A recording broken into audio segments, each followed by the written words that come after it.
এবার ইরানের শাসক পরিবর্তনের ইঙ্গিত ডোনাল্ড ট্রাম্পের। ইসরায়েলের বিরুদ্ধে হামলা জোরদারের ঘোষণা খামেনির। হরমুজ প্রণালী বন্ধ হলে বাড়বে জ্বালানির দাম। বিতর্কিত নির্বাচনের মামলায় গ্রেফতার সাবেক সিইসি নুরুল হুদা। দুপুরে তোলা হবে আদালতে। মব জাস্টিসের ঘটনা তদন্ত করে ব্যবস্থার আশ্বাস স্বরাষ্ট্র উপদেষ্টার। যাত্রাবাড়ির জুলাই হত্যা মামলায় সালমান এফ রহমান, আনিসুল হক ও শাহজাহান খান 2 দিনের রিমান্ডে। পল্টন থানার মামলায় 3 দিনের রিমান্ডে এম সোহাইল। আওয়ামী সরকারের 15 বছরে 3000-এর বেশি মানুষ গুম। কমিশনে 1800 অভিযোগ জমা, এখনও নিখোঁজ 350। প্রতিবেদনে জড়িত 17 কর্মকর্তার নাম।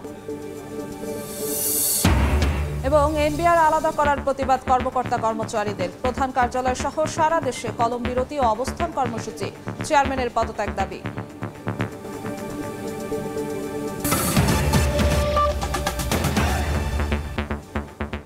সময় সংবাদের সঙ্গে আছি আমি জিন্নাতারা যশোয়া। পরমাণু স্থাপনায় মার্কিন অভিযানের পর ইসরায়েলে হামলা জোরদারের ঘোষণা দিয়েছেন আয়াতুল্লাহ আলী খামেনি। সামাজিক মাধ্যমে দেয়া বার্তায় তিনি বলেন, ইরানে আক্রমণ চালিয়ে শত্রুরা বড় ভুল করেছে, তাদের শাস্তি পেতেই হবে। সর্বোচ্চ ধর্মীয় নেতার ঘোষণার পর ইসরায়েলে প্রথমবার খাইবার শেকান মিসাইল ছুড়েছে ইরান। পাল্টা জবাবে তেহরান, কারাজ ও পারচিনে হামলা করেছে তেল আবিব। এমন পরিস্থিতিতে ইরানের শাসক পরিবর্তনের ইঙ্গিত দিয়েছেন মার্কিন প্রেসিডেন্ট ডোনাল্ড ট্রাম্প। পরমাণু স্থাপনায় মার্কিন হামলার পর তীব্র প্রতিক্রিয়া দেখাচ্ছে Iran. Islamic Revolutionary Guard Corps দাবি করেছে, তেল আবিব ও হাইফা লক্ষ্য করে ছোড়া হয়েছে অত্যাধুনিক খাইবার শেকান ব্যালিস্টিক ক্ষেপণাস্ত্র। দেশটির সামরিক বাহিনী জানায়, এই প্রথম ব্যবহার হলো এই ক্ষেপণাস্ত্র, যার পাল্লা 2000 কিলোমিটার। আইআরজিসির দাবি, ক্ষেপণাস্ত্র আঘাত হানার আগে এটিকে শনাক্ত করতে ব্যর্থ হওয়ায় বাজেনি সাইরেন। হামলায় ইসরায়েলের সামরিক ও গবেষণা স্থাপনায় ক্ষয়ক্ষতির দাবি করেছে তেহরান। 3টি পরমাণু কেন্দ্রে মার্কিন বিমান হামলার পর প্রথমবারের মতো প্রতিক্রিয়া জানালেন ইরানের সর্বোচ্চ ধর্মীয় নেতা আয়াতুল্লাহ আলী খামেনি। সামাজিক মাধ্যমে দেয়া এক বার্তায় তিনি বলেন, শত্রুরা বড় ভুল করেছে, তাদের শাস্তি পেতেই হবে।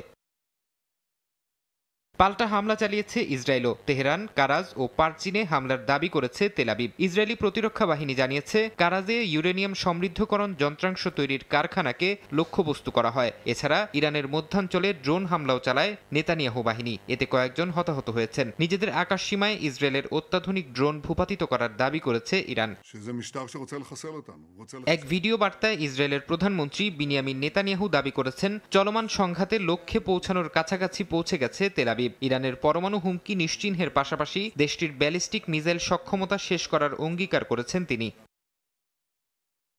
ইরানের পরমাণু হুমকি নিষ্ক্রিয় করাই মার্কিন হামলার উদ্দেশ্য ছিল বলা হলেও এবার দেশটির শাসক পরিবর্তন নিয়ে নতুন ইঙ্গিত দিলেন ডোনাল্ড ট্রাম্প। সামাজিক যোগাযোগ মাধ্যমে দেয়া পোস্টে তিনি বলেন, শাসক পরিবর্তন বা রেজিম চেঞ্জ শব্দটি রাজনৈতিকভাবে সঠিক নয়, কিন্তু ইরানের বর্তমান শাসন ব্যবস্থা যদি দেশটিকে মহান করতে না পারে, তাহলে কেনই বা সরকার পরিবর্তন হবে না। এদিকে ইরানের পরমাণু স্থাপনায় হামলার জেরে মার্কিন নাগরিকদের জন্য বিশ্বব্যাপী সতর্কতা জারি করা হয়েছে। দেশটির পররাষ্ট্র দফতরের জারি করা এক বিবৃতিতে বলা হয়েছে, ইসরায়েল ইরান চলমান সংঘাতের কারণে মধ্যপ্রাচ্যে ভ্রমণ ব্যাহত হচ্ছে এবং অঞ্চলটির আকাশসীমা কখনো কখনো বন্ধ রাখা হচ্ছে। এই প্রেক্ষাপটে বিশ্বের বিভিন্ন অঞ্চলে যুক্তরাষ্ট্র বিরোধী বিক্ষোভের আশঙ্কা রয়েছে। ফরহাদ চৌধুরী, সময় সংবাদ। ইরানের পারমাণবিক স্থাপনায় যুক্তরাষ্ট্রের হামলার পর ক্ষোভে উত্তাল বিশ্বের বিভিন্ন দেশ। মার্কিন পতাকা ও ট্রাম্পের ছবি পুড়িয়ে বিভিন্ন স্লোগান ও ব্যানার হাতে রাস্তায় নামেন হাজার হাজার মানুষ। সবার কণ্ঠেই যুদ্ধ বন্ধের দাবি।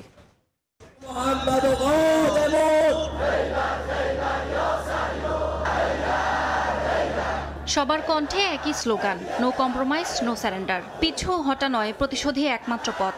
এমন শপথে উত্তাল ইরানের রাজধানী তেহরান। যুক্তরাষ্ট্রের বিমান হামলার পরদিনই বিক্ষোভে নামেন হাজারো মানুষ, যেখানে সামিল হন খোদ প্রেসিডেন্ট পেজেশকিয়ানো। ইসরায়েলকে পুরোপুরি ধ্বংস করে মার্কিন ঘাঁটিগুলোতে আঘাত হানার হুঁশিয়ারিও দেন তিনি।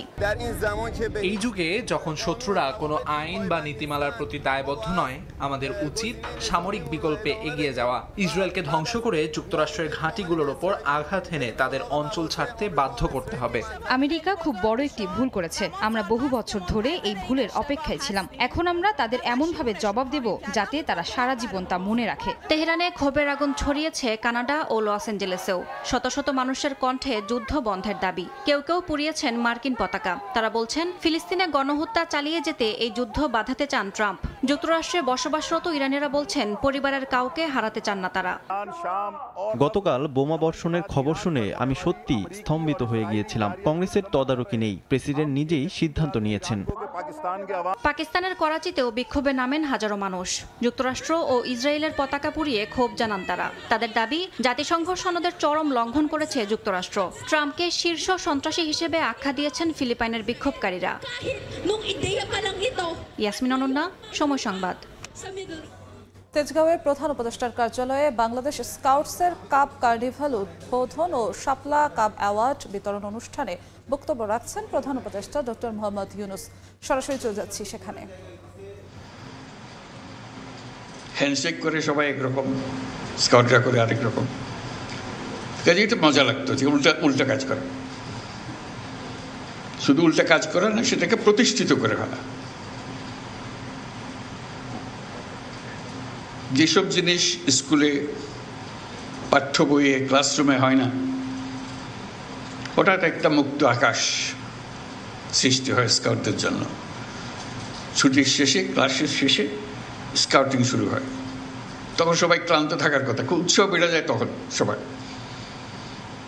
এতক্ষণ ক্লাসে বলে ঝিমালো, যেই মাত্র স্কাউটিংয়ের সময় আসলো সবাই চাঙ্গা হয়ে যায়। ওটার জন্য সবাই মিলে অপেক্ষা করে, কারণ এটাতে সবাই মজা পায়, নতুন কিছু করার সুযোগ পায়। এই নতুন কিছু করার সুযোগ পেয়েই আনন্দটা বাড়তে থাকে।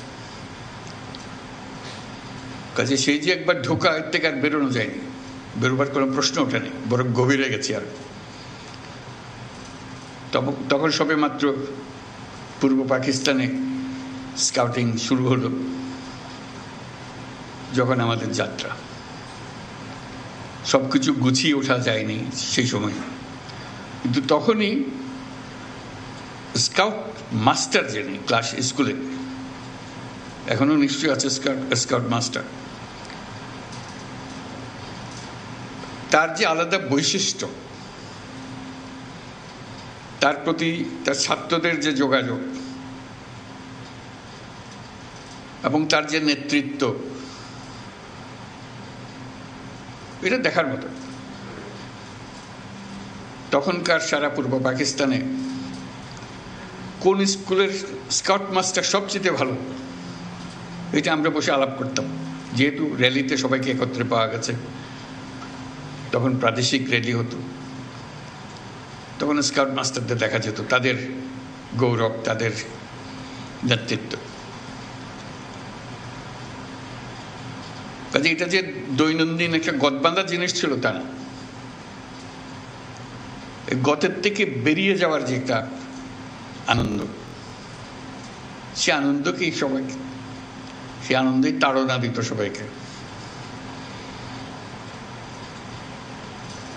সে কারণেই তাতে গভীরভাবে জড়িত হয়ে পড়েছিলাম। এক পর্যায়ে সারা প্রাদেশিক বয় স্কাউটিংয়ের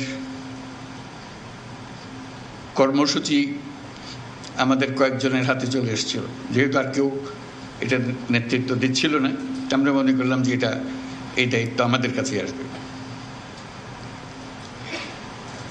সেই থেকে চট্টগ্রামে পাকিস্তান জাম্বুরি হলো, বিশাল। এখনো জাম্বুরির মাঠ বলে একটা মাঠ আছে চট্টগ্রামে, মনে আছে কিনা?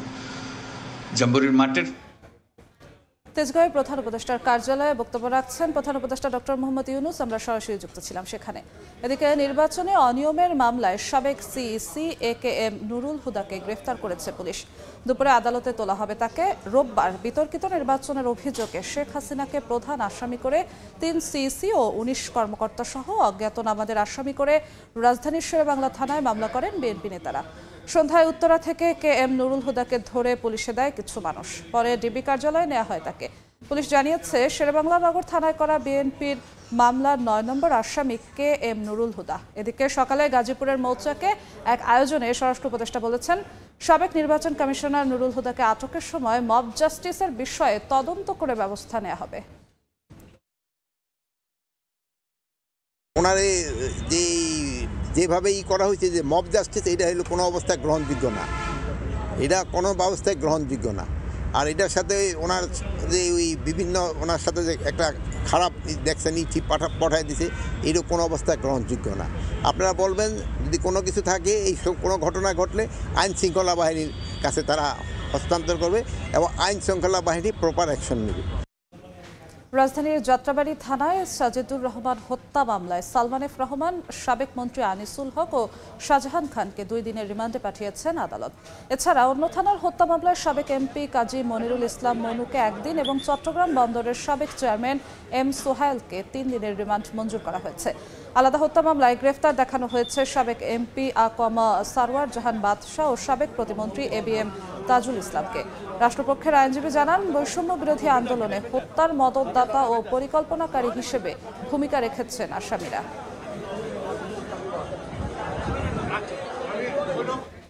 এই মুহূর্তে চিফ মেট্রোপলিটন ম্যাজিস্ট্রেট আদালতের সামনে আছেন সহকর্মী আসিফ হোসেন সিয়াম। সরাসরি চলে যাচ্ছি তার কাছে।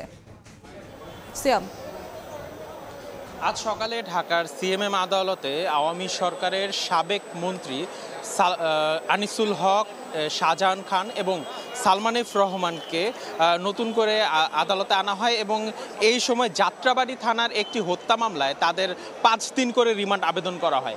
রিমান্ড আবেদনের শুনানিতে রাষ্ট্রপক্ষের আইনজীবী বলেন যে জুলাই আন্দোলন চলাকালে তারা গণমাধ্যমেও দেখা গেছে যে বিভিন্ন ধরনের উস্কানিমূলক বক্তব্য দেওয়ার মাধ্যমে আওয়ামী লীগের নেতাকর্মীদেরকে তারা হত্যাকাণ্ডের জন্য উস্কানি দিয়েছিলেন, যেই বিষয়ে আজ তাদেরকে আসামি হিসেবে রিমান্ড আবেদন করা হয় এবং উভয় পক্ষের শুনানি শেষে তাদেরকে 2 দিন করে রিমান্ড মঞ্জুর করেন বিচারক। এছাড়া অন্যান্য থানার হত্যা মামলায় সাবেক এমপি কাজী মনিরুল ইসলামকে একটি হত্যা মামলায় তার 1 দিনের রিমান্ড দেওয়া হয় এবং আরও একটি হত্যা মামলায় তার রিমান্ড 5 দিনের রিমান্ড আবেদন করা হলে তার শারীরিক অবস্থা বিবেচনায় তার রিমান্ড নামঞ্জুর করে জেল গেটে জিজ্ঞাসাবাদের নির্দেশ দেওয়া হয় এবং তাকে কারাগারে পাঠানোর আদেশ দেওয়া হয়।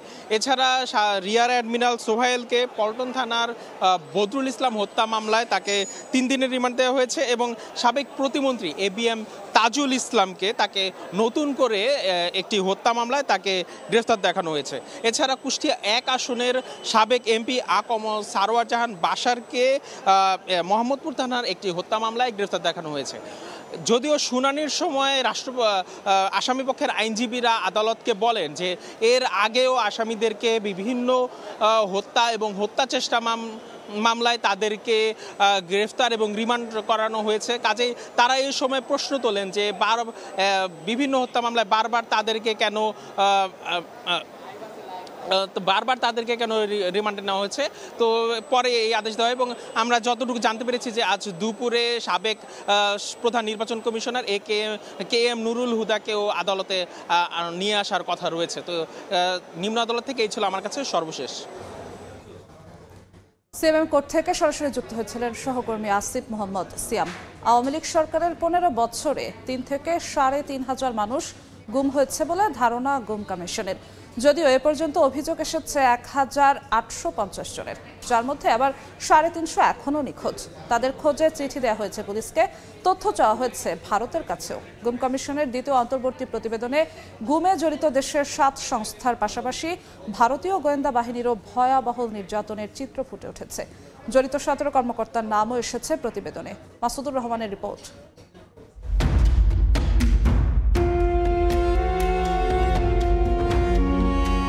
গুমের পদ্ধতি, নির্যাতন, আয়নাঘরে বন্দী, এরপর মিডিয়া ট্রায়ালের মাধ্যমে আসামি হিসেবে তুলে ধরার পুরো প্রক্রিয়া তুলে ধরা হয়েছে গুম সংক্রান্ত তদন্ত কমিশনের দ্বিতীয় অন্তর্বর্তী প্রতিবেদনে। বেশিরভাগ ক্ষেত্রেই সাদা পোশাকে অপহরণের পর গাড়িতে করে নিয়ে যাওয়া হয় অজ্ঞাত স্থানে। তদন্তে উঠে এসেছে গুমের পর প্রতিরক্ষা গোয়েন্দা সংস্থা ডিজিএফআই এর joint interrogation sell, JIC, RAB 1 এর task force for interrogation, TFI বা র্যাব সদর দপ্তরের গ্লাস হাউস সহ 16টি গোপন বন্দিশালায় রাখা হতো ভুক্তভোগীদের। এসব বন্দিশালা থেকে ফিরে ভুক্তভোগীরা ভয়াবহ নির্যাতনের চিত্র তুলে ধরেছেন। নখ উপড়ে ফেলা, নখের ভেতর সুই ঢোকানো, ইলেকট্রনিক শক দেয়া, ঘূর্ণায়ন চেয়ারে নির্যাতন সহ নানা কৌশল। খেতে না দেওয়া ঠিকমতো, তারপরে পচা জিনিস খেতে দেওয়া, রাতের পর রাত ঘুমোতে দেয় নাই। সো এই জিনিসগুলো অনেক ভিকটিমদের ক্ষেত্রে রয়েছে। কমিশনে এ পর্যন্ত দেশের 36 জেলার 1850 জন ভুক্তভোগী গুমের অভিযোগ করেছেন। তারা বন্দী থাকা অবস্থায় আরো 2 থেকে 3 জনের তথ্য দিয়েছেন। সেই হিসেবে গুমের সংখ্যা 3 থেকে 3,500 হতে পারে বলে ধারণা তদন্তকারীদের। ভিকটিমদের পরিণতি কি হয়েছে, পর্যায়ক্রমে আমরা কতগুলো ফাইল যেটা আমরা পুলিশকে দিয়েছি, যে শুধু তদন্ত না, তাদের সন্ধানটা জানার ব্যাপারটাও তাদেরকে প্রায়োরিটাইজ করতে হবে। গুমের সঙ্গে police, RAB, DB, CTTC, DGFI, NSI ও বিজিবির সম্পৃক্ততা পেয়েছে কমিশন। তবে ডিজিএফআই ও র্যাব সবচেয়ে বেশি যৌথভাবে গুমের ঘটনা ঘটিয়েছে। এখানেই শেষ নয়, ভারতীয় বাহিনীর মাধ্যমে সে দেশে করা হয়েছে গুম। বাংলাদেশের প্রচলিত যতগুলো আইন প্রয়োগকারী সংস্থা বা তদন্তকারী সংস্থা বা আপনার গোয়েন্দা সংস্থা আছে, প্রত্যেকটা বাহিনীর সদস্যরাই কিন্তু এইগুলির সাথে জড়িত ছিল। প্রতিবেদনে গুমে অভিযুক্ত করা হয়েছে র্যাবের সাবেক 4 মহাপরিচালক, 7 অতিরিক্ত মহাপরিচালক, 6 গোয়েন্দা শাখার পরিচালককে। গুমের মতো ন্যাক্কারজনক অপরাধে জড়িতদের দৃষ্টান্তমূলক শাস্তির আহ্বান নিরাপত্তা বিশ্লেষকদের। যেটা সর্বোচ্চ শাস্তি সেটা দিতে হবে, সে সেনাবাহিনী হোক বা বাংলাদেশের নাগরিক হলে তো হলো, আর ভারতের নাগরিকটা ব্যাপারটা আমরা কূটনৈতিকভাবে দেখবো। এখানে কোনো কম্প্রোমাইজের কোনো স্কোপ নাই। সবচেয়ে বেশি গুমের ঘটনায় জড়িত থাকার অভিযোগে র্যাবকে বিলুপ্তি এবং অপব্যবহার হওয়ায় 2009 সালের সন্ত্রাসবিরোধী আইন সংশোধনের সুপারিশ গুম কমিশনের। মাসুদুর রহমান, সময় সংবাদ, ঢাকা। সময় সংবাদে আরো থাকছে। ডাকাত চাঁদাবাজের দৌরাত্মে অতিষ্ঠ নৌপথের যাত্রীরা, লুটপাটে বাধা দিলে ঘটছে হত্যাকাণ্ড। অপরাধীদের আখড়া জনটঙ্গীর তুরাক্তির, রহস্যময় কারণে নিশ্চুপ প্রশাসন। বোর্ড আলাদা করে জারি করা প্রজ্ঞাপন বাতিল ও চেয়ারম্যানের পদত্যাগের দাবিতে আবারও কলমবিরতি ও অবস্থান কর্মসূচি পালন করছেন প্রতিষ্ঠানটির কর্মকর্তা কর্মচারীরা। ঢাকাসহ সারা দেশের স্থানীয় কার্যালয় ও কাস্টমস অফিসে আজ সকাল 9টা থেকে এই কর্মসূচি শুরু হয়। মঙ্গল ও বুধবারও একই কর্মসূচি পালনের ঘোষণা দিয়েছে এনবিআর সংস্কার ঐক্য পরিষদ। গেল মে মাসে রাজস্ব বোর্ডকে আলাদা করে রাজস্ব নীতি ও রাজস্ব ব্যবস্থাপনা নামে 2টো বিভাগ চালুর অধ্যাদেশ জারি করে সরকার। প্রতিবাদের মুখে তা 31 জুলাই পর্যন্ত স্থগিত করা হয়। এদিকে রাজধানীর আগারগাঁওয়ের রাজস্ব ভবন ও এর আশেপাশের এলাকায় সকল সভা সমাবেশ নিষিদ্ধ করে জারি করা হয়েছে 144 ধারা। পূর্বের বিভিন্ন দাবির প্রেক্ষিতে ধারাবাহিকভাবেই এখানে শান্তিপূর্ণ একটা অবস্থান করছে এবং আমাদের যে সুনির্দিষ্ট কিছু দাবির প্রেক্ষিতে আজকে আমরা এখানে আবার পুনরায় বসতে বাধ্য হয়েছে। এখানে শান্তিপূর্ণভাবে কর্মসূচি চলমান। এই চেয়ারম্যান এবং মেম্বার কাইকোবাদ এবং ডিজি সিআইসি আহসান হাবিব, এরা এই দেশের রাজস্বের জন্য তারা ক্ষতিকারক হিসেবে তারা কাজ করতেছে। ঢাকায় কমনওয়েলথ চার্টার বিষয়ক কর্মশালার উদ্বোধন করে তরুণদের অংশগ্রহণের আহ্বান জানিয়েছেন যুব ও ক্রীড়া উপদেষ্টা আসিফ মাহমুদ সজীব ভুঁইয়া। সকালে রাজধানীর একটি হোটেলে এই কর্মশালার উদ্বোধন করে তিনি বলেন, কমনওয়েলথ চার্টার গণতন্ত্র, মানবাধিকার, লিঙ্গ সমতা ও টেকসই উন্নয়নের অঙ্গীকার স্মরণ করিয়ে দেয়। জুলাই অভ্যুত্থানের কথা উল্লেখ করে তিনি বলেন, তরুণরা গণতন্ত্র পুনঃপ্রতিষ্ঠায় নেতৃত্ব দিয়েছে, যাদের অনেকে ডিজিটাল উদ্ভাবক, উদ্যোক্তা, ক্রীড়াবিদ, শিল্পী এবং চিন্তাবিদ। চার্টারের আদর্শ বাস্তবায়নে তরুণদের সক্রিয় অংশগ্রহণের আহ্বান জানান তিনি। কর্মশালায় কমনওয়েলথের সহকারী সেক্রেটারি জেনারেল সহ দেশ বিদেশের প্রতিনিধিরা উপস্থিত ছিলেন।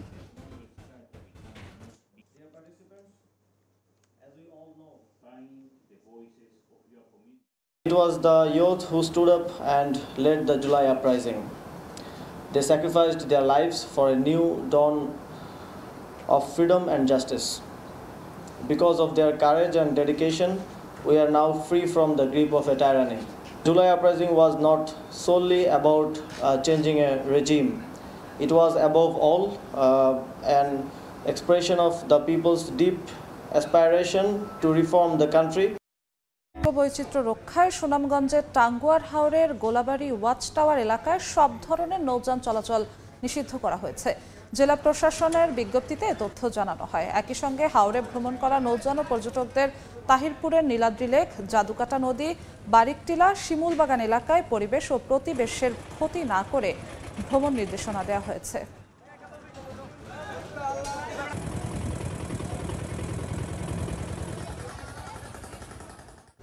সময় সংবাদে আরো থাকছে। শ্রীলঙ্কার বিপক্ষে ওয়ানডে সিরিজের অন্য দল ঘোষণা বিসিবির। 2 বছর পর স্কোয়াডে নাইম শেখ ফিরেছেন লিটন। চোট সেরে ওঠার জায়গা পেয়েছেন তাসকিন ও মুস্তাফিজ। ডাকাত, অন্যদিকে চাঁদাবাজ, সব মিলিয়ে অতিষ্ঠ নৌপথের যাত্রীরা। রাত হলেই তা বেড়ে যায় আরও কয়েক গুণ। লুটপাটে বাধা দিলে ঘটছে হত্যাকাণ্ড। এমন পরিস্থিতি তুরাগ নদীর। নাকের ডগায় এত কিছু ঘটলেও রহস্যময় কারণে নিশ্চুপ প্রশাসন। জুনায়েদ রুবেলের ছবিতে মেহেদি হাসানের রিপোর্ট।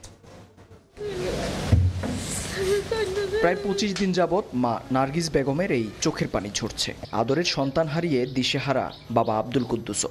ফেরার সময় মাঝ নদীতে নিখোঁজ হয় ছেলে সুমন মৃধা। সেই থেকেই চলছে নিদারুণ এই অপেক্ষা। পানি তো আর মারেও নাই, পানি ফালায়ও নাই, ওরা নিয়ে গেছে গা। 2-3 জায়গায় এই কেস লয়ে উড়াবাস্তি করতেছে, কিন্তু কোনো করে না। খালি কয় যে ছুটি ফল না দপ না, এই আগর বাগর কয়। আশুলিয়া থেকে সেদিন তুরাগ নদীর এই পথ ধরেই কাশিমপুর যাচ্ছিল সুমন ও তার 2 সহকর্মী। গন্তব্যে পৌঁছানোর কিছু আগেই হঠাৎ ডাকাত দলের নজরে পড়ে তাদের বহনকারী নৌকাটি। ঘটনা আঁচ করতে পেরে ডাকাতদের বাধা দিতে সব চেষ্টাই করেছিলেন সুমন, তবে আর শেষ রক্ষা হয়নি। ভুক্তভোগীদের অভিযোগ, 2 সহকর্মীকে নৌকার ভেতরে আটকে সুমনকে ব্যাপক মারধর করে ডাকাত দল। এরপর থেকেই আর সন্ধান মেলেনি তার। যখন কূপ দিতে লইছিল, আমি এই দিক দিয়ে নিচে চলে যাই, আর আরেকজন যখন ছেলের একটা বাড়ি খাইছে, বাড়ি খাওয়ার পরে ওই সাইডে পইরা গেছে। পইরা যাওয়ার পরে ওনারে উঠিয়ে আবার ওই সামনে ফেলাইছে, সামনে ফেলিয়ে মারধর করতেছে। ছবি দেখায় ডাকাত শনাক্ত করছে, ওরা 100% শিওর দিয়ে দিছে যে ওই ছিল। অথচ কোনো পুলিশ প্রশাসন তাকে যে গ্রেপ্তার করবে এরকম কোনো প্রস্তুতি নেয় নাই। জৌলুস ফিরেছে তুরাগে, সেই সঙ্গে বেড়েছে আতঙ্ক। পরিস্থিতি এমন যে ডাকাতদের হাত থেকে বাঁচতে মাসিক চাঁদাও দিচ্ছেন এ পথের যাত্রীরা। অভিযোগ, নাকের ডগায় এত কিছু ঘটলেও নিশ্চুপ প্রশাসন। কিছু ডাকাতের দিক দিয়ে ফোন দিয়ে সেলওয়ালাদের কাছ থেকে বলে ফোন দিয়ে টাকা নিচ্ছে। টাকা না দিলে ওদের চলতে দেবে না। আমরা নদী পথটা টোটালি অরক্ষিত। রাত্রে আসে আর কি, ছুরি কাছি, তারপরে অনেক আছে পিস্তল নিয়েও আসে। এলাকাবাসীর অভিযোগ, নৌ পুলিশের পরোক্ষ সহায়তায় নদীপথকে টার্গেট করেছে একটি চক্র। এসব বিষয়ে বারবার যোগাযোগ করার চেষ্টা করেও কোনো সদুত্তর মেলেনি। তবে মুঠোফোনে পুলিশ সুপারের সেই পুরনো কথা, চলছে তদন্ত। তদন্ত যেটা চলছে, আমি তো সফল হতে পারি, ব্যর্থও হতে পারি, সময় দিতে হবে আমাকে। অন্ধকার নেমে এলেই তুরাগ নদীর এই পথ অনেকটা অরক্ষিত হয়ে যায়। ডাকাতির ঘটনা এ পথের যাত্রীদের কাছে এখন নিত্যদিনের ঘটনা। এমন বাস্তবতায় নৌ পুলিশের টহল জোরদারের পাশাপাশি নিখোঁজ সুমন মৃধার সন্ধান চায় এলাকাবাসী। মেহেদি হাসান, সময় সংবাদ, গাজীপুর। একে তো বরিশাল বিভাগ জুড়ে ডেঙ্গুর মারাত্মক প্রকোপ, তার উপর বাড়ছে করোনা সংক্রমণ। তবে তেমন কোনো প্রস্তুতি নেই কর্তৃপক্ষের। শেরেবাংলা মেডিকেল কলেজ হাসপাতালের করোনা শনাক্তের RT-PCR ল্যাবের যন্ত্রাংশ অচল, নেই নমুনা সংগ্রহের কিটও। চিঠি চালাচালি করেও মিলছে না সমাধান। বিস্তারিত অপূর্বপুর রিপোর্টে। 2020 সালের মে মাসে শের-ই-বাংলা মেডিকেল কলেজের মাইক্রোবায়োলজি বিভাগে করোনা শনাক্তের RT-PCR ল্যাব প্রতিষ্ঠা করা হয়। সেখানে 2টি মেশিনে প্রতিদিন গড়ে 96টি করে পরীক্ষা হতো, কিন্তু 2 বছর ধরে ব্যবহৃত না হওয়ায় 2টি যন্ত্রই অচল হয়ে পড়েছে। নেই করোনা পরীক্ষার কিট। ভোগান্তিতে পড়েছেন রোগীরা। জনবল প্রয়োজন, PCR মেশিন এবং বায়োসেফটি ক্যাবিনেট দুইটাই সার্ভিসিং এবং ক্যালিব্রেশন প্রয়োজন, আর হলো আমাদের কিট নাই। যদি প্রমাণিত হয় যে মেশিন ঠিক আছে, আমাদেরকে অধিদপ্তর জানিয়েছে যে আমরা দ্রুতই কিট পেয়ে যাব। বরিশালে এরই মধ্যে 6 জন করোনা শনাক্ত হয়েছেন, তবে হাসপাতালে আলাদা করে আইসোলেশন ওয়ার্ড করা হয়নি এখনো। এদিকে ডেঙ্গুর হট জোন বরগুনাতে। রোগীর চাপে তিল ধরা ঠাঁই নেই জেনারেল হাসপাতালে। বিঘ্নিত হচ্ছে স্বাস্থ্যবিধি। ঝুঁকি বাড়ছে করোনা ভাইরাস সংক্রমণেরও। জেলায় একটি RT-PCR ল্যাব স্থাপনের জন্য স্বাস্থ্য মন্ত্রণালয়ে আবেদন করেছেন সিভিল সার্জন। বাইরে থেকে অনেক অতিথি আসতেছে, সেক্ষেত্রে করোনা ঝুঁকিটা অনেক ক্ষেত্রে বাড়তেছে এবং আমরা এটা নিয়ে শঙ্কিত। স্বাস্থ্য মন্ত্রণালয় থেকে যে নির্দেশনা দেওয়া হয়েছে স্বাস্থ্যবিধি মানার ক্ষেত্রে, সেটি কিন্তু বরগুনা সদর হাসপাতালে একদমই নেই। করোনা একটা ওয়ার্ড আমি অলরেডি প্রস্তুত করে রেখেছি, ওটাও 50 বেড। করোনা কিটও নিয়ে আসছি, ডেঙ্গু NS1 আরও 3000 কিট পেয়েছি আমরা। যদি বরগুনাতে একটা ল্যাব স্থাপন করতে পারি, তাহলে আমাদেরকে বরিশাল কিংবা ভোলা সেই সমস্ত জায়গাগুলোতে হয়তোবা আমাদেরকে যেতে হবে না। বিভাগ জুড়ে করোনা ও ডেঙ্গু পরিস্থিতি খারাপের দিকে যাচ্ছে জানিয়ে সামাল দিতে সব ধরনের প্রস্তুতি নেওয়া হয়েছে বলছে স্বাস্থ্য অধিদপ্তর। মূল বিষয় হলো জনগণের সচেতন হওয়া। আমাদের বরিশাল স্বাস্থ্য বিভাগ আমরা যথেষ্ট প্রস্তুতি রয়েছে। 2020 সালের মার্চ থেকে 22 সালের আগস্ট পর্যন্ত শের-ই-বাংলা মেডিকেল কলেজে হাসপাতালে 7740 জন করোনা আক্রান্ত আক্রান্ত চিকিৎসা নেন। এদের মধ্যে মারা যান 1479 জন, আর চলতি বছরের 5.5 মাসে 3679 জন ডেঙ্গু আক্রান্ত হয়েছেন। মারা গেছেন 8 জন। অপূর্ব অপু, সময় সংবাদ, বরিশাল। এদিকে বরগুনায় ডেঙ্গু পরিস্থিতির আরও অবনতি হয়েছে। রোববার চিকিৎসাধীন অবস্থায় আরও একজন মারা গেছেন। এ নিয়ে জেলায় মোট মৃতের সংখ্যা দাঁড়িয়েছে 22 জনে। এই মুহূর্তে বরগুনা জেনারেল হাসপাতালে আছেন সহকর্মী সাইফুল মিরাজ। সরাসরি যাচ্ছি তার কাছে। সাইফুল, দেখুন, এডিস মশার তাণ্ডবে বরগুনার বাসিন্দারা বিপর্যস্ত হয়ে পড়েছেন। প্রতিদিন জেলায় ডেঙ্গু আক্রান্ত রোগীর সংখ্যা বৃদ্ধি পাচ্ছে এবং গত 24 ঘন্টায় বরগুনা জেলায় আরো 73 জন ডেঙ্গু আক্রান্ত রোগী শনাক্ত হয়েছেন এবং এ নিয়ে জেলায় মোট আক্রান্তের সংখ্যা দাঁড়িয়েছে 2402 জনে।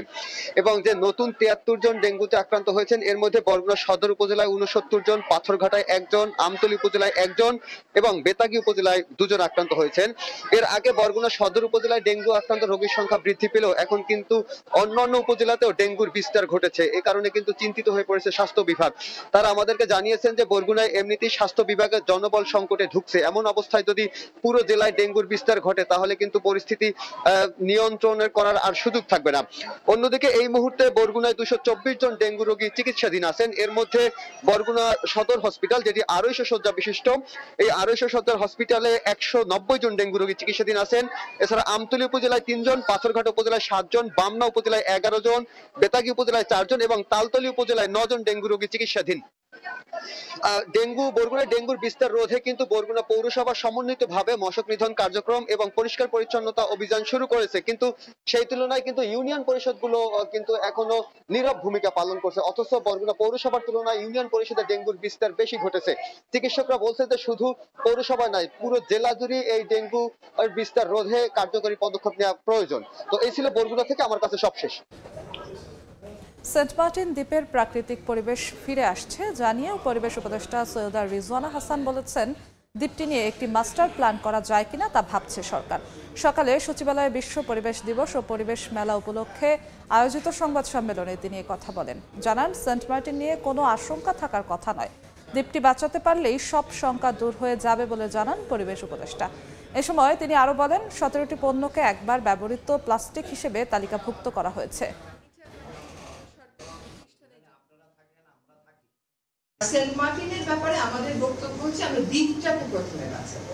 দ্বীপটাকে বাঁচালে সকল আশঙ্কাই দূর হয়ে যাবে। সেন্ট মার্টিনের নিয়ন্ত্রণ আনতে গিয়ে এভাবে প্রশ্ন করলো, জনগণের নাকি সাংঘাতিক আশঙ্কা এবং আতঙ্ক তৈরি হয়ে গেছে। আমি তো এরকম কোনো আশঙ্কা এবং আতঙ্ক দেখি না। আমি তো সংবাদ মাধ্যমে বরং ভালো ভালো কথা দেখছি। সংবাদ মাধ্যমগুলো এগিয়ে এসে বলছে ডলফিন ফেরত এসছে, কাঁকড়া ফেরত এসছে, মানুষজন বলছে আমরা শান্তিতে আছি। কয়েক মাসের মধ্যে একীভূত হচ্ছে গ্লোবাল ইউনিয়ন সহ ইসলামী ঘরানার 5 ব্যাংক। বাংলাদেশ ব্যাংকের এমন সিদ্ধান্তে আপত্তি তুলে এক্সিম ব্যাংক বলছে, একীভূত নয়, একাই ব্যাংকিং কার্যক্রম চালাতে চায় তারা। শুধু তাই নয়, কেন অতি দুর্বল ব্যাংকগুলোর সঙ্গে তাদের মেলানো হচ্ছে স্পষ্টভাবে সেই কারণও জানতে চায় প্রতিষ্ঠানটি। অর্থনীতিবিদরা বলছে, ব্যাংকিং রেজুলেশন অর্ডিন্যান্স মেনে একীভূত করা হলে আপত্তি তোলার কোনো সুযোগ নেই কারো। প্রথম ধাপে আমরা যেটা আশা করছি যে কিছু ব্যাংককে আমরা একীভূত করব, সেটা হয়তো আগামী কয়েক মাসের মধ্যে আমরা কাজটা শুরু করে দেবো। এটার সাথে সরকার পরিবর্তনের কোনো সম্পর্ক নয়, এটা একটা চলমান প্রক্রিয়া। যখন যেখানে হস্তক্ষেপ করার প্রয়োজন কেন্দ্রীয় ব্যাংক মনে করবে, কেন্দ্রীয় ব্যাংক সেটা করবে। দুর্বল ব্যাংক একীভূত করতে সম্প্রতি বাংলাদেশ ব্যাংকের গভর্নরের এমন বক্তব্যের পর আবারও সামনে আসে এবার একসঙ্গে মিলছে কোন ব্যাংকগুলো। 5টা ব্যাংকটা একত্রীভূত করতে গিয়ে আমাদের এক্সিম ব্যাংকটাকে কিভাবে কেন এখানে ঢুকাচ্ছেন উনি, এটা আমার কাছে বোধগম্য না। কেন্দ্রীয় ব্যাংকের তথ্য, এবার একীভূত হচ্ছে এক্সিম গ্লোবাল ইউনিয়ন, ফার্স্ট সিকিউরিটি ও সোশ্যাল ইসলামী ব্যাংক। ব্যাংকগুলোর বর্তমান কার্যক্রমে দেখা যাচ্ছে আমদানি রপ্তানি বাণিজ্যের সঙ্গে প্রবাসী আয় দেশে আনার ক্ষেত্রে অন্য 4 ব্যাংকের চেয়ে বেশ এগিয়ে এক্সিম ব্যাংক। এক্সিম ব্যাংকের খেলাপি ঋণ যেখানে 28%, সেখানে এর দ্বিগুণের বেশি 58% সোশ্যাল ইসলামী ব্যাংকের। আর শতভাগ খেলাপি ঋণের দিকে হাঁটা ফার্স্ট সিকিউরিটি ইসলামী ব্যাংকের রয়েছে 93%, গ্লোবাল ইসলামী ব্যাংকের 94% ও ইউনিয়ন ব্যাংকের খেলাপি ঋণের পরিমাণ 96%। এমন চিত্র তুলে ধরে কোনোভাবেই একীভূত হতে চায় না এক্সিম ব্যাংক। কোন গ্রাউন্ডে, কোন বেসিসে, কোন মানদণ্ডে আমাদেরকে ওদের সাথে একত্রীভূত করবে, সেটাই আমাদের বোঝা খুব দুঃসহ হয়ে গেছে। আমরা বুঝতেই পারতেছি না কোন গ্রাউন্ডে। আমাদেরকে যদি বলতো এই গ্রাউন্ডে তোমাকে এইভাবে করা হবে, তাহলে আমরা সেটাকে তলিয়ে দেখতাম যে আসলে ওই গ্রাউন্ডটাকে আমার পারফেক্ট কিনা। যদি ভুল তাতে থাকতো আমরা ঠিক করতাম, যদি ভুল ঠিক করার পজিশন না তাহলে আমরা মেনে নিতাম। কোনো ব্যাংকের একা চলার সামর্থ্য থাকলে তাকে যেমন একা চলতে দেওয়া উচিত, তেমনি ব্যাংকিং রেজুলেশন অর্ডিন্যান্স মেনে একীভূত হচ্ছে কিনা তা খতিয়ে দেখার পরামর্শ অর্থনীতিবিদদের। ব্যাংকিং রেজুলেশন অর্ডিন্যান্সের ধারা অনুযায়ী তো আপনাকে কাজগুলো করতে হবে। আপনাকে জানাতে হবে যে আপনার রেজলিউশন প্ল্যানটা আমার কাছে গ্রহণযোগ্য হয়নি, সেই জন্য আমি বিকল্প যে পথগুলি আছে, অবসায়ন, মার্জার বা বিক্রি করে দেওয়া, অন্য কোনো প্রতিষ্ঠানকে স্ট্র্যাটেজিক ইনভেস্টরকে বা অথবা সাময়িকভাবে আপনাকে নিয়ে নেওয়া, জাতীয়করণ করার মতো সরকারিকরণ, সেই ধরনের পথে আমি যাচ্ছি। ওই সিদ্ধান্তটা আপনাকে জানাতে হবে। একীভূত ব্যাংকের গ্রাহকদের লেনদেনে যেমন কোনো সমস্যা হবে না, তেমনি কর্মীরা চাকরি হারাবে না বলেও জানিয়েছে বাংলাদেশ ব্যাংক। কামরুল হাসান সবুজ, সময় সংবাদ, ঢাকা। দেখছেন সময় সংবাদ। খেলার খবর। শ্রীলঙ্কার বিপক্ষে 3 ম্যাচের ওয়ানডে সিরিজের জন্য 16 সদস্যের দল ঘোষণা করেছে বিসিবি। প্রায় 2 বছর পর স্কোয়াডে ফিরেছেন ওপেনার নাঈম শেখ। এছাড়াও ইনজুরি থেকে ফিট হওয়ায় দলে জায়গা হয়েছে তাসকিন ও মুস্তাফিজের। 2023 সালে সবশেষ ওয়ানডে খেলেছিলেন নাঈম শেখ। সম্প্রতি ঘরোয়া ক্রিকেটে নিজেকে প্রমাণ করায় নির্বাচকরা আবারও আস্থা রেখেছেন তার উপর। পেস ইউনিটের জন্য সুসংবাদ, দলে ফিরেছেন তাসকিন এবং মুস্তাফিজ। লম্বা সময় ধরে ইনজুরির সঙ্গে লড়াই করা তাসকিনের চোট সেরে উঠেছে। এছাড়াও আইপিএল খেলতে গিয়ে আঙুলে ব্যথা পাওয়া মুস্তাফিজও এখন ফুল ফিট। দলের বাকি সদস্যরা হলেন মেহেদী হাসান মিরাজ, তানজিদ তামিম, পারভেজ ইমন, নাজমুল হোসেন শান্ত, তাওহিদ হৃদয়, লিটন দাস, জাকের আলী অনিক, শামীম পাটোয়ারি, রিশাদ হোসেন, তানভীর ইসলাম, তানজিম সাকিব, নাহিদ রানা এবং হাসান মাহমুদ।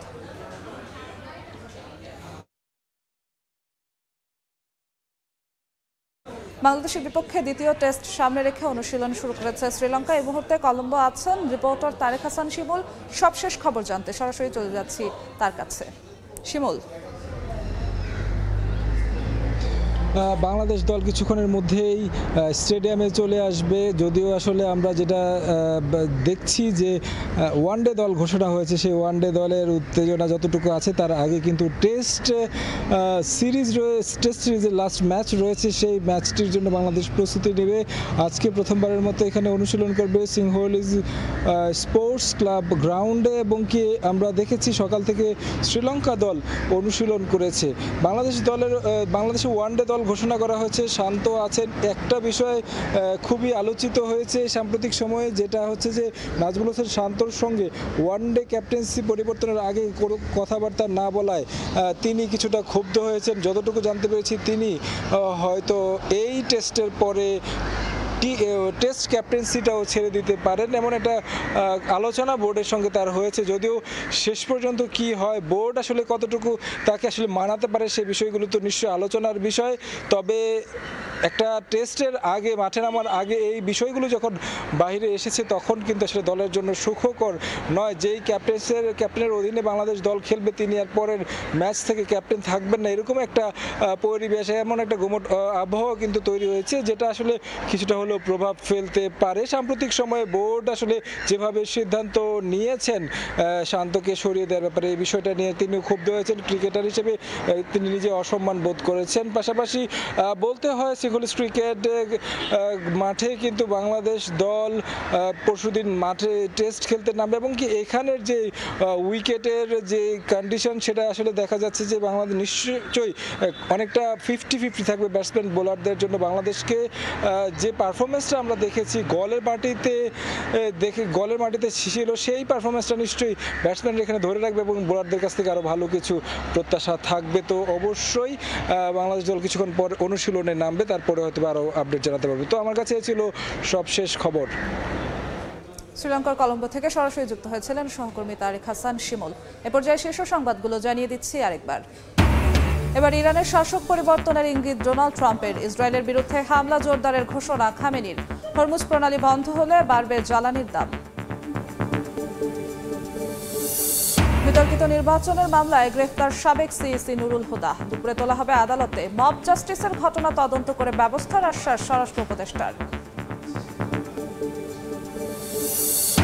এবং যাত্রাবাড়ির জুলাই হত্যা মামলায় সালমান এফ রহমান, আনিসুল হক ও শাহজাহান খান 2 দিনের রিমান্ডে। পল্টন থানার মামলায় 3 দিনের রিমান্ডে এম সুহাইল।